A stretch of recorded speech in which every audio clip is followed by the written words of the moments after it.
হয়, আমাৰ প্ৰাৰ্থী প্ৰায় চূড়ান্ত হৈছে কংগ্ৰেছৰ আৰু দুই এটা অকণমান আছে। এইখিনি আমি এতিয়া যিহেতু কাইলৈ মনোনয়ন আছে, আমি এইখিনি এতিয়া চৰ্ট আউট কৰি ল'ম আমি।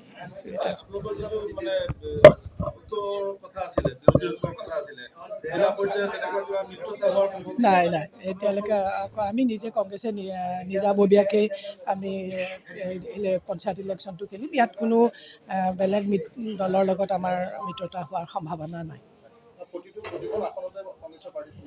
প্ৰতিখন আসনতে আমাৰ কংগ্ৰেছৰ প্ৰাৰ্থী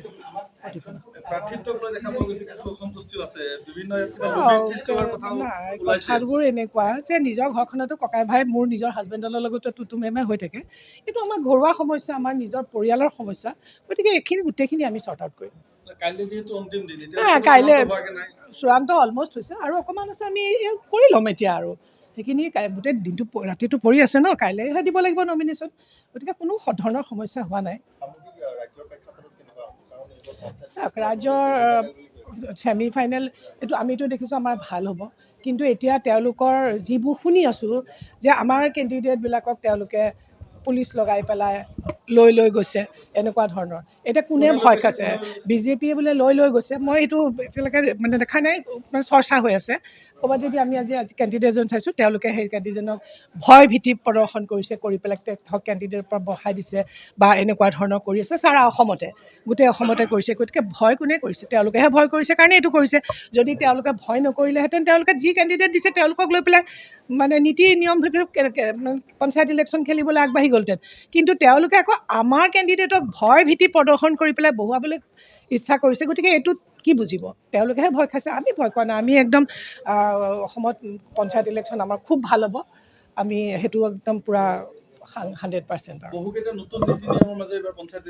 হয় হয় প্ৰেচিডেণ্টৰ ক্ষেত্ৰত আপোনাৰ মেম্বাৰ হ'ব লাগিব। হয় হয় হয় হয়, এইটো তেওঁলোকে সেইটো যিহেতু এইটো আমাৰ পঞ্চায়তৰ যিটো আগৰ এক্ট আছিলে, এক্টত আমাৰ তেনেকুৱা নাছিলে। আমাৰ আছিলে যে আমি প্ৰেচিডেণ্টৰ কাৰণে বেলেগ, যোৱা বছৰলৈকে আমি তেনেকুৱা ইলেকশ্যনে কৰি হৈছিলে।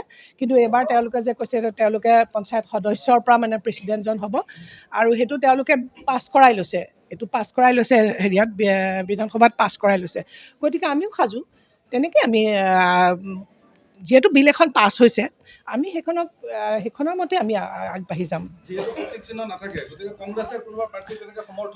নাই, প্ৰতীক চিহ্ন নাথাকে সকলো। আচ্ছা চাওক, যিহেতু সকলোবিলাক নিৰ্দলীয় হ'ব, সকলোবিলাকে নিৰ্দলীয় হ'ব এইটো। গতিকে নিৰ্দলীয় হ'লে আমি কংগ্ৰেছে সমৰ্থন নাই। আজি যদি কংগ্ৰেছে এখন আমি উলিয়াই দিওঁ কোনোবা চিম্বলত, তো তাত আমাৰ বহুত কেণ্ডিডেট আছে, আকৌ বেলেগ এজন উঠি যাব। গতিকে তেনেকৈ চলিব নিৰ্দলীয়। 2-3জন কিমানজন হয় ক'ব নোৱাৰোঁ।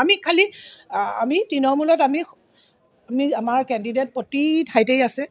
আমি এজন দুজন থাকিব, কাৰণ ছিষ্টেমটোৱে কৰিছে নিৰ্দলীয় খেলাৰ পৰা আমি কাকো বাধা দিব নোৱাৰোঁ। নিৰ্দলীয় পাৰ্টীখন চবেই নিৰ্দলীয়, সমৰ্থন নিৰ্দলীয়।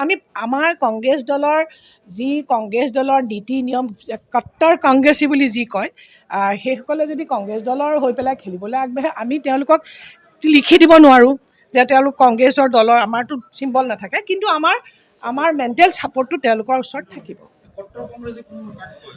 আৰে যোনটো ইয়াৰ পৰা তালৈ নাযায়, তাৰ পৰা তালৈ নাযায়, আজি এটা কাইলৈ এটা পৰহিলৈ এটা, কংগ্ৰেছৰ নীতি আদৰ্শৰ লগত যাৰ মত বিৰোধ আছে, গতিকে আমি সেইজন মানুহক কট্টৰ কংগ্ৰেছী বুলি নধৰোঁ। আপোনালোকে নিজেই কুৱেশ্যন কৰক। আপোনালোকে নিজেইতো মোতকৈ বেছি সাংবাদিকতা মানুহখিনি বেছিকৈ আপোনালোকে গম পাইছে। হয়তো থাকিব পাৰে দুই এজন থাকিব পাৰে, নাথাকিব বুলি মই নকওঁ। নাথাকিব বুলি নকওঁ, কেলৈ ক'ম?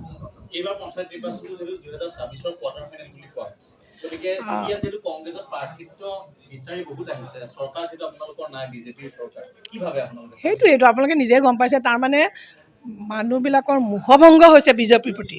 গতিকে এতিয়া কংগ্ৰেছৰ একদম সোঁত বৈছে কংগ্ৰেছৰ ফালে, সেইটো আপোনালোকে বুজিয়ে লওক। আৰু এতিয়া নগাঁৱত আপোনালোকে জানি আচৰিত হ'ব, আপোনালোকৰ যিহেতু এটা হাইলাইট হোৱাটো দৰকাৰ যে আমাৰ যিবিলাক কেণ্ডিডেট আছিলে, সেই কেণ্ডিডেটসকলৰ প্ৰাৰ্থী যিসকল আছিলে, তেওঁলোকক যোৱাকালি ব্ৰহ্মপুৰ কঠীয়াতলি, তাত আমাৰ কেণ্ডিডেটৰ হাজবেণ্ডক তেওঁলোকে পুলিচে উঠাই আনিছে। বিভিন্ন জেগাত সেইটো আমাৰ ৰহা সমষ্টিত হওক বা আন সমষ্টি হওক, বিজেপিৰ মানুহে প্ৰলোভন দিছে, ধমকি দিছে বিভিন্ন। শেষত পুলিচ আৰম্ভ কৰিছে এতিয়া।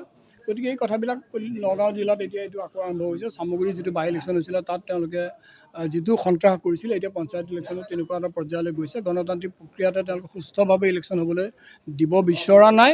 আৰু য'তেই আমাৰ কেণ্ডিডেটৰ কথা য'ত শুনিছে তেওঁ লগে লগে গৈ তেওঁলোকে বিভিন্ন ভয় ভাবুকি দিবলৈ আৰম্ভ কৰিছে। গতিকে নগাঁও জিলাত এই কথাটো আপোনালোকে আমি আশা কৰিম যে এই কথাটো হাইলাইট কৰাটো দৰকাৰ।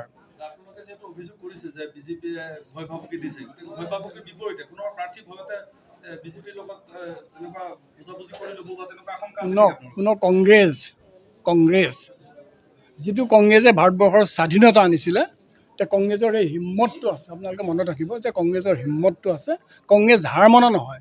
কংগ্ৰেছে ব্ৰিটিছক খেদিছে। আজি যিবিলাকে ব্ৰিটিছৰ সহযোগিতা কৰিছিল, আজি তেওঁলোকে শাসনত থাকি পেলাই তেওঁলোকে আজি কংগ্ৰেছক আজি নীতি শিক্ষা শিকাবলৈ বিচাৰে তেওঁলোকে।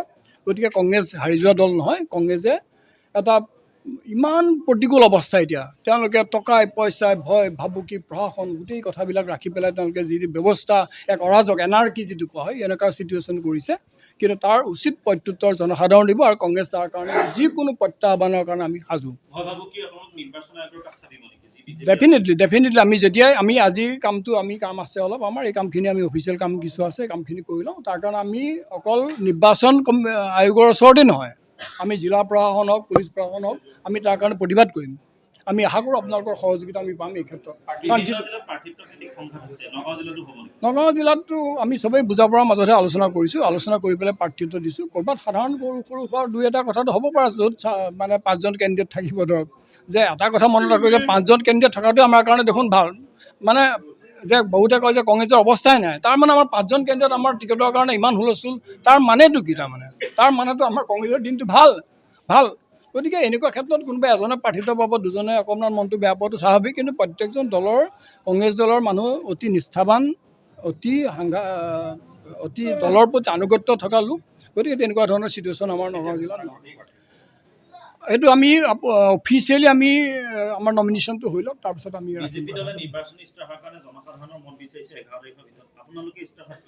ইস্তাহাৰত আমাৰ গোটেই কথাবিলাক আমাৰ APCC ফালৰ পৰা এইবিলাক ব্যৱস্থা গ্ৰহণ কৰিছে। গতিকে সেইটো প্ৰদেশ কংগ্ৰেছৰ ফালৰ পৰা ঠিক কৰিব। যিকোনো খবৰৰ বাবে যোগাযোগ কৰক 7099017330 লগতে 7099017110 নম্বৰত।